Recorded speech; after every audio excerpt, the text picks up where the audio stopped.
Bienvenidas y bienvenidos a nuestro podcast Conversar con Simpatía, Ciencia y Reflexión para la Transformación. Estoy aquí junto a mi amigo y colega Alejandro Millán. Mi nombre es Angélica Suil y estamos desde Santiago de Chile transmitiendo para compartir hoy día un tema que nos apasiona.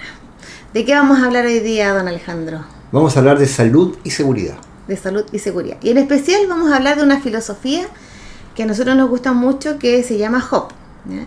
Que es desempeño humano y organizacional, ¿sí? Y porque tiene mucho que ver con lo que nosotros hemos ido aprendiendo y estudiando el comportamiento humano. Se tiene muchas similitudes y de eso vamos a conversar hoy.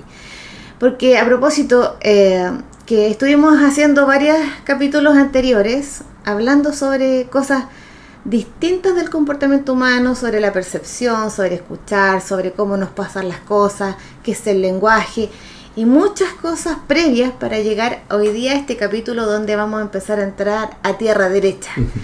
Porque, ¿qué es lo que vamos a hacer entonces? Vamos a conversar acerca de las personas y cómo ha sido la evolución de la filosofía en salud y seguridad, o el enfoque y salud y seguridad, desde una mirada donde toda la culpabilidad era de las personas y que no consideraba, y esto es algo que hemos conversado en los podcasts anteriores, que los seres humanos cometemos errores. Mira, súper simple, pero que obvio, minuto, parece obvio. Claro, década del 70, década del 60, ya del siglo pasado, se consideraba que no, porque las personas...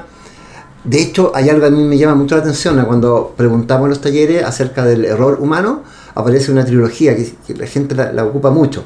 Si la persona sabe, quiere y puede, entonces no va a cometer errores.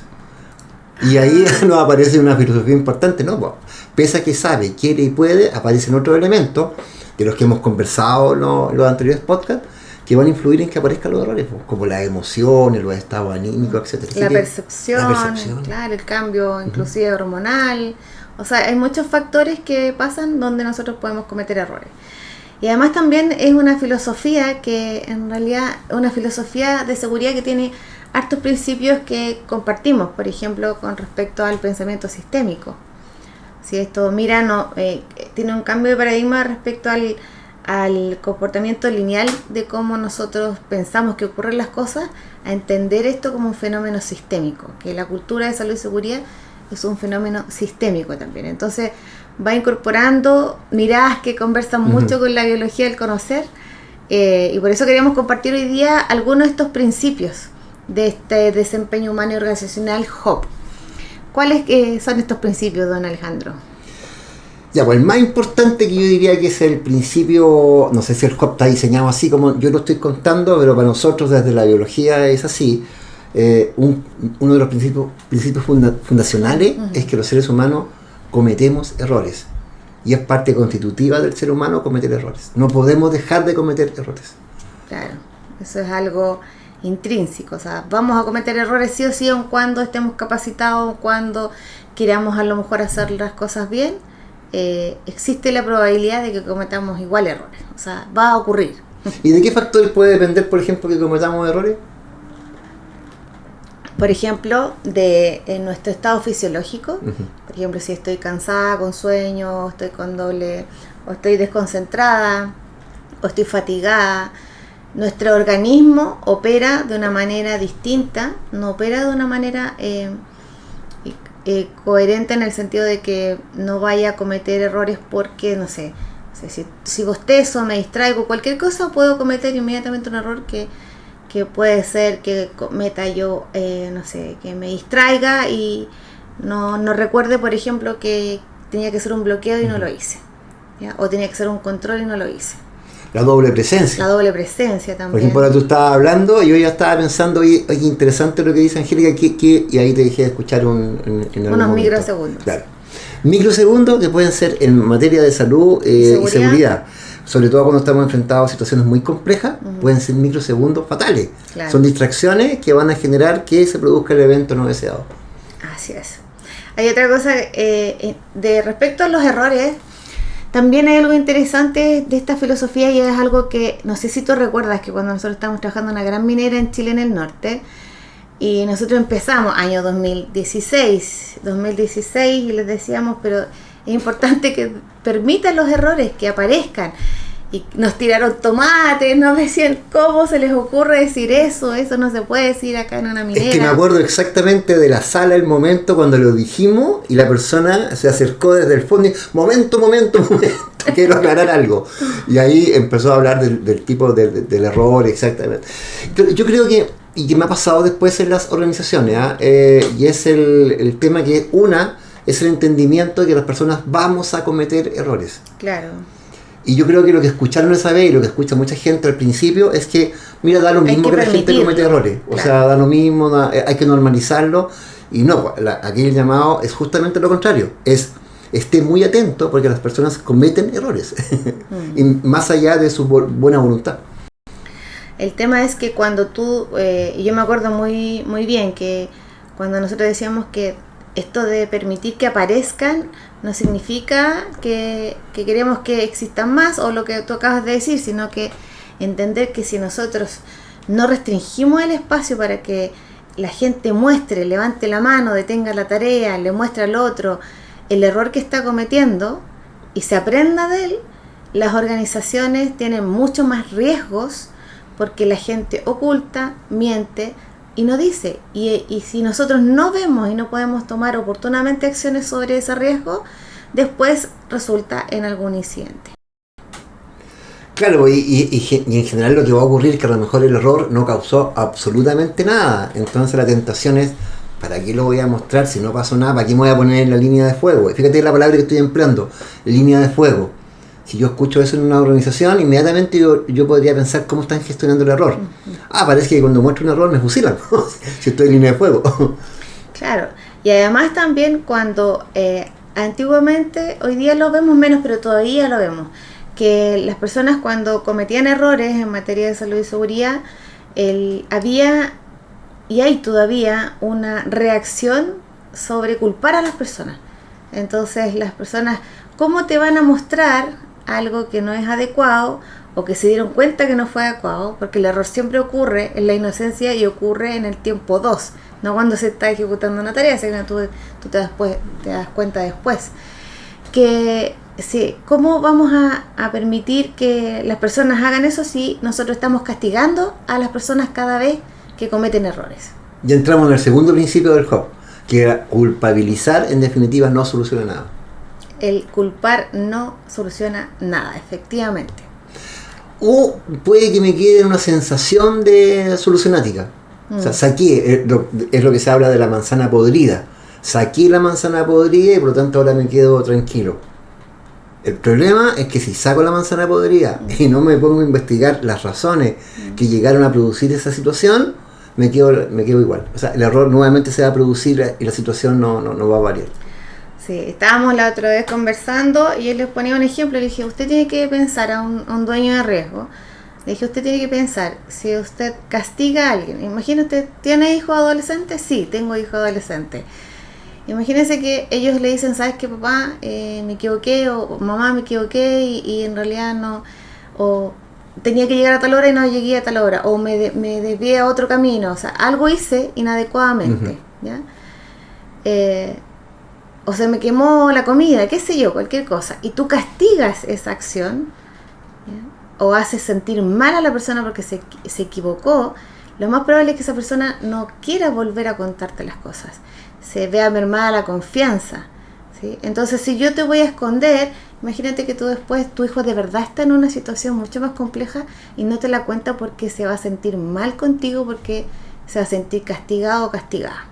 Entonces, el entender que el culpar no soluciona nada, y es más, nos daña, porque daña la relación y además merma a la organización, porque la organización no aprende, se pierde de tomar acciones para justamente que esas desviaciones o esos incidentes no vuelvan a ocurrir, pero además se pierde algo que tiene que ver con el aprendizaje.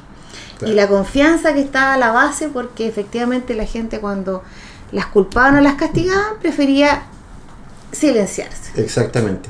Y fíjate que aquí de lo que estamos hablando es ni siquiera de un buenismo en el deber ser, sino que de un tema estratégico. O sea, oye, si usted quiere seguir culpando, hágalo. Pero ojo que la organización no va a aprender y las razones que llevaron a que se produjera ese error se van a seguir ocurriendo. Y pasamos al tercer principio entonces, que es el aprendizaje. Aprendizaje, por lo tanto, aprender y mejorar es vital, dice este principio. Y justamente porque si nosotros aprendemos del error, aparte de todos los aprendizajes que puedan venir como de nuevas tecnologías o nuevos desarrollos, tú tienes la posibilidad de justamente reducir que ese aprendizaje en un futuro se vuelva a ejecutar, ¿ya? Entonces tú levantas acciones correctivas, implementas oportunidades de mejora para que eso, y no solamente a la persona que cometió el error, sino que tú empiezas a mirar, bueno, si le pasó a esta persona también le puede pasar a otro proceso o a otra persona. Entonces empiezas a elevar ese aprendizaje a nivel organizacional, y eso hace que también las empresas sean no solo más seguras, sino que también además más productivas. Yo en los talleres aplico un ejercicio donde doy unas instrucciones en un juego que están intencionadamente dados en forma muy poco claras, y después les hago una pregunta y la gente se equivoca y pero hizo trampa, profe, etcétera. Entonces yo les pregunto de quién fue la culpa. De inmediatamente, de usted o suya. Yo le dije solucionar el problema. La culpa es del pobre facilitador de simpatía, por lo tanto hemos solucionado el problema. ¿Lo solucionamos en realidad? Y ahí la gente me mira y me dice, no, pues no del todo, porque a lo mejor nosotros también tuvimos culpa. ¿En qué tuvieron culpa? En que nosotros deberíamos haber preguntado. Y ahí se empieza a generar un aprendizaje. Entonces, yo asumo que a lo mejor las instrucciones no fueron dadas de la forma adecuada, que asumí ciertos comportamientos, el grupo también, y lo que generamos es un aprendizaje. Nos salimos de culpar quién fue el culpable de la situación, y llegamos a un aprendizaje para que la situación, no sé si no ocurra, pero que disminuyan mucho las probabilidades de ocurrencia en el futuro. Claro, como dice acá, la idea en este cambio, en esta filosofía también es cambiar la mirada, es decir, dejar de buscar quién falló, ¿ya? Y empezar a buscar y conversar qué falló, porque si nosotros empezamos a mirar eso, salimos del castigo y la culpa de lo individual y tenemos ya la mirada mucho más de proceso y sistema, ¿ya? Y justamente el cuarto principio tiene que ver con eso, porque el contexto y los sistemas van también impactando o van influenciando nuestro comportamiento. Ahí me gusta hablar cuando yo entro a una organización, desde que entro, desde la garita, la portería, como se llame en cada situación, comienzan a aparecer señales que a mí me dicen cómo se vive esa institución, la salud. Hay organizaciones, por ejemplo, que si yo no tengo el pase acreditado, simplemente no paso. No puedes entrar. Y hay organizaciones donde te dicen, pero para la próxima tráigalo. Claro. ¿Cuál es el mensaje que me están dando a mí cuando llego a esa organización? Oye, parece que aquí la seguridad tiene márgenes de maniobra. Sí. Entonces, algo me está transmitiendo. Y así como lo hace eso, desde que yo entro también es cómo están estructurados los sistemas, los turnos, todo lo que ocurre dentro de la organización a mí me está diciendo algo de la seguridad. Claro, porque el contexto y los sistemas impulsan comportamientos, de entender que el medio en el que nosotros habitamos, los seres humanos habitamos, también va modulando las cosas que podemos hacer o no, las cosas que son permitidas o no. Entonces, por ejemplo, no sé, yo lo pongo, siempre hablamos también del metro de Santiago. El metro de Santiago es un buen ejemplo para ir entendiendo, y por ejemplo tú lo ves con el metro de Nueva York o de otros países, que son sucios, que siempre hay basura, y la gente... alguien de Nueva York capaz que discrepe, nos dice por favor. Sí. Entonces la gente, para ellos es natural botar la basura o rayar, ¿sí? Acá eso es antinatural, y cada vez que alguien lo hace, la gente inmediatamente dice, no, eso es no adecuado. Y ese comportamiento ha sido por la mantención de este sistema y el contexto que hace que la persona diga, no puedo botar aquí esto porque es mal visto. En cambio, a lo mejor se va a bajar de la estación del metro y se va a subir a lo mejor a otro transporte y va a cambiar su comportamiento. ¿Qué es lo que pasa en las organizaciones que muchas veces trabajamos? La misma persona que, por ejemplo, cumple todas las normativas de tránsito dentro de la organización, después sale y no se coloca el cinturón de seguridad, etcétera, porque está en un ambiente que a lo mejor considera que es más permisivo, que la dinámica es distinta. Ahora, ojo, que estos ambientes hay que cuidarlos. Claro. Porque fíjate que así como se han construido y permiten que sean de una cierta forma, Basta con que la gente empiece paulatinamente a poner basura y el mensaje se va a transmitir nuevamente que sí es posible hacerlo. Es posible, claro. Entonces el contexto también hay que entenderlo como no solamente como los espacios físicos o los espacios o las condiciones de seguridad, sino que también las relaciones. Las relaciones también forman parte del contexto.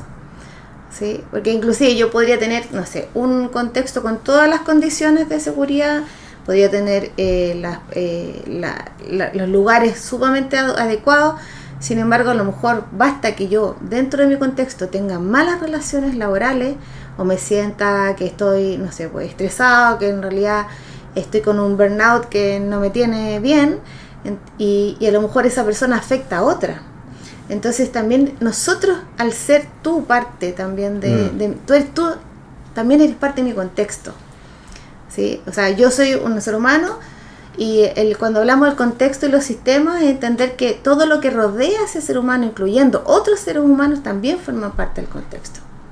Claro, y por eso que cuando se habla de ahí a lo mejor nos pasamos a otro tema, pero súper breve, cuando hablamos de curvas de madurez, etcétera, uno de los principios que se toma en consideración es cómo yo me cuido y cómo cuido a los demás, entendiendo que cuando yo te cuido, también me estoy cuidando. En la medida que mi compañero está haciendo las cosas en forma adecuada, con su EPP, con todo, en forma adecuada, eso implica que tú me estás generando un ambiente más seguro a mí.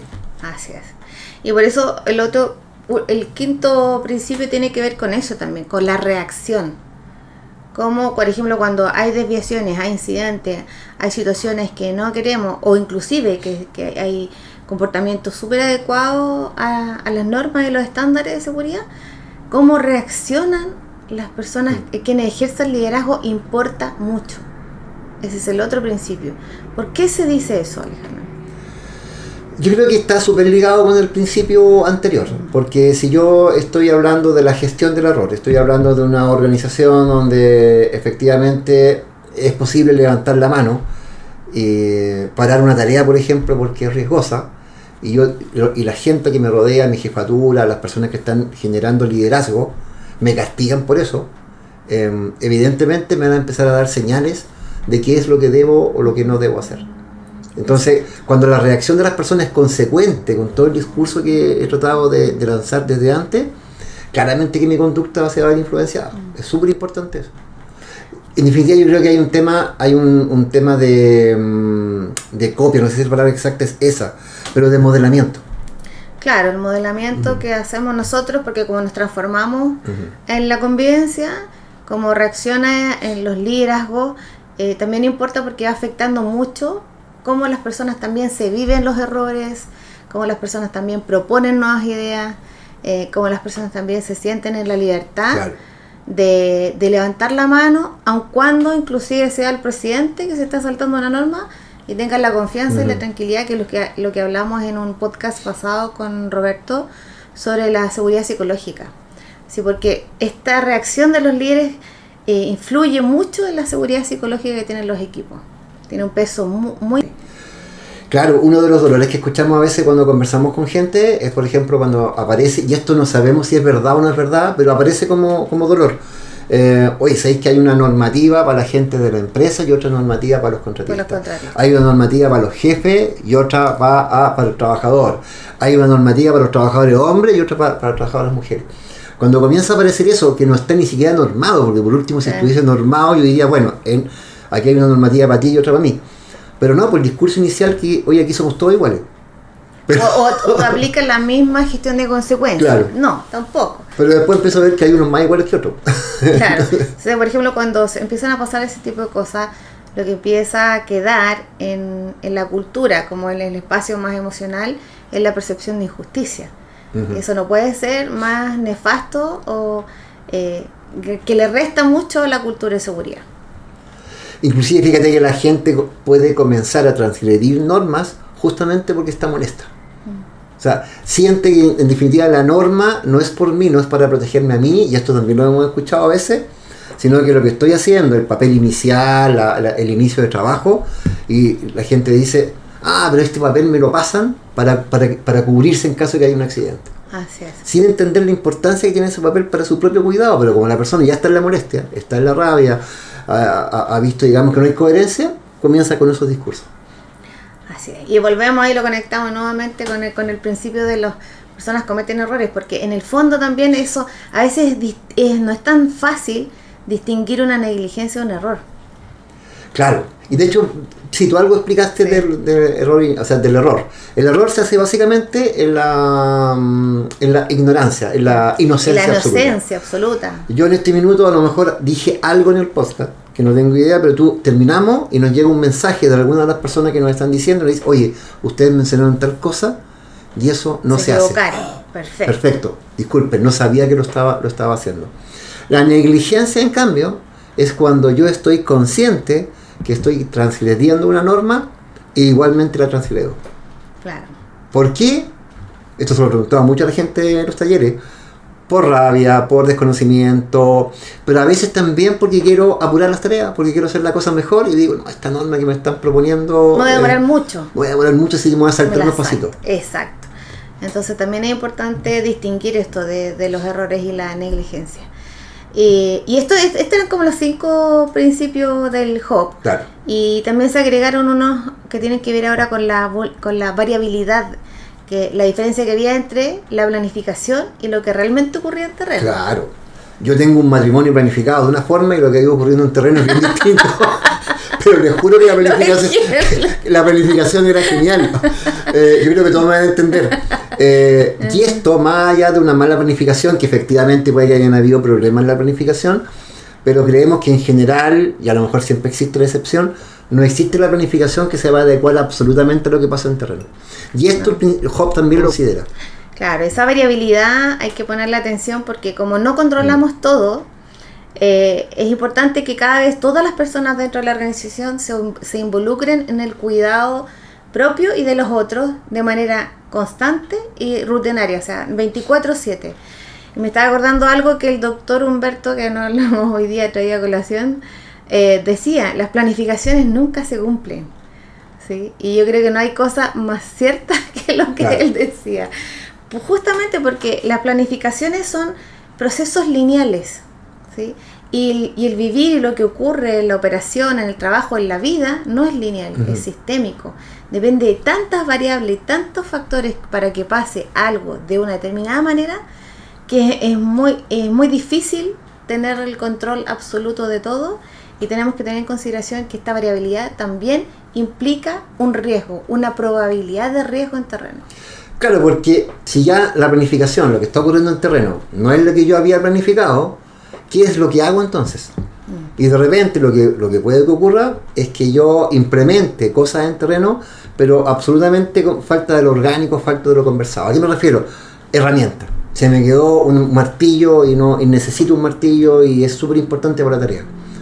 Bueno, improviso una herramienta que no es martillo, sin consultarlo, sin hacer una evaluación de riesgo, sin hacer nada.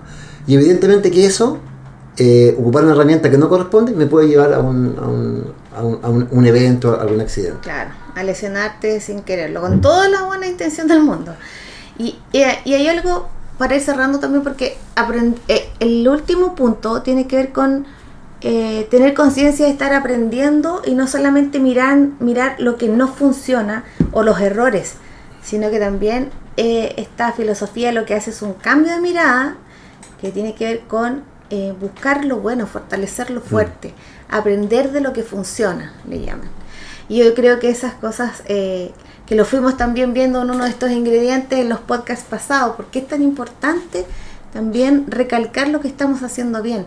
¿Qué le pasa a nuestro sistema nervioso también cuando somos reconocidos y cuando fortalecemos y reiteramos las cosas que estamos haciendo bien en materia de seguridad? Reforzamiento conductual, porque además lo que estamos haciendo bien lo empezamos a considerar como súper obvio, o sea, oye, cuando nosotros le mostramos de repente a algunas organizaciones y les decimos, oye, los felicitamos, en esta organización todo el mundo se saluda. Pero si es obvio que hay que saludarse. No, pues no es obvio, no ocurre en todas partes. Entonces mostrarlo refuerza una conducta importante que yo quiero que se repita y que yo considero que es valiosa. Hay una palabra que tú siempre empleas cuando revisamos informes para clientes, que de repente a mí me pasa que me voy como a la negativa, así, todas las brechas que tiene la persona, Y ahí Angélica me dice, oye, pero le falta azúcar a este informe. Pero no es una azúcar cualquiera, es una azúcar justamente que permite que la persona que lo lea un informe ponderado, y a partir de lo que estoy haciendo bien, inclusive, en lo que estoy haciendo bien es mi punto de partida para hacerme cargo de las brechas. No estoy partiendo de cero. Y yo lo voy a vincular con algo de la biología del conocer que dice que todo se transforma en torno a lo que se conserva. Qué buena esa. Entonces, si nosotros ponemos el foco solo en lo negativo, y nos olvidamos que en realidad una cultura de seguridad se demuestra cuando nosotros tenemos presencia de capacidades. Entonces también ponerle la lupa a lo que estamos haciendo bien hoy día es clave. Es clave porque ancla como que en nuestro sistema nervioso, ¿cierto?, se configura y se pone más callosa estos procesos sinápticos para que nosotros sigamos repitiendo esas conductas y no las demos por obvias o por hecho, sino que siempre estemos como recalcando que esa es la forma de trabajar para que nadie muera o se lesione gravemente. Oye, ¿qué te parece que nos vamos despidiendo ya? Vamos despidiendo, no sé cuántos errores cometimos en este podcast, ahí ustedes nos van a contar. Sí, oye, yo me quedo con ese tema de que el error va a seguir ocurriendo, pero cómo me cuido. Digamos, por ejemplo, hablamos de la doble presencia, hablamos de la fatiga. ¿Cómo me cuido de llegar a mi trabajo, mis talleres, mis sesiones de coaching descansado, por ejemplo?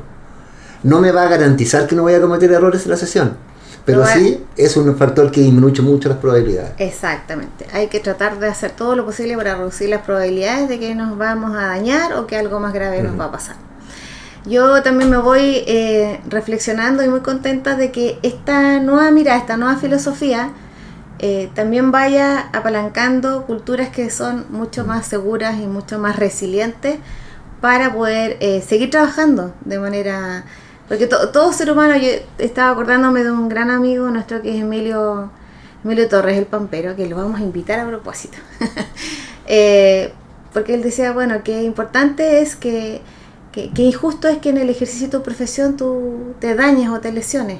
Entonces, la idea es justamente trabajar con estos principios o esta filosofía para que más personas lleguen sanas y salvadas a casa. Perfecto. Nos vemos, estamos hablando en un próximo podcast. Por favor, inscríbanse o suscríbanse en este canal en Conversar con Simpatía, y también nos pueden seguir en nuestras redes en Simpatía Consultores. Nos vemos, que tengan muy buena semana.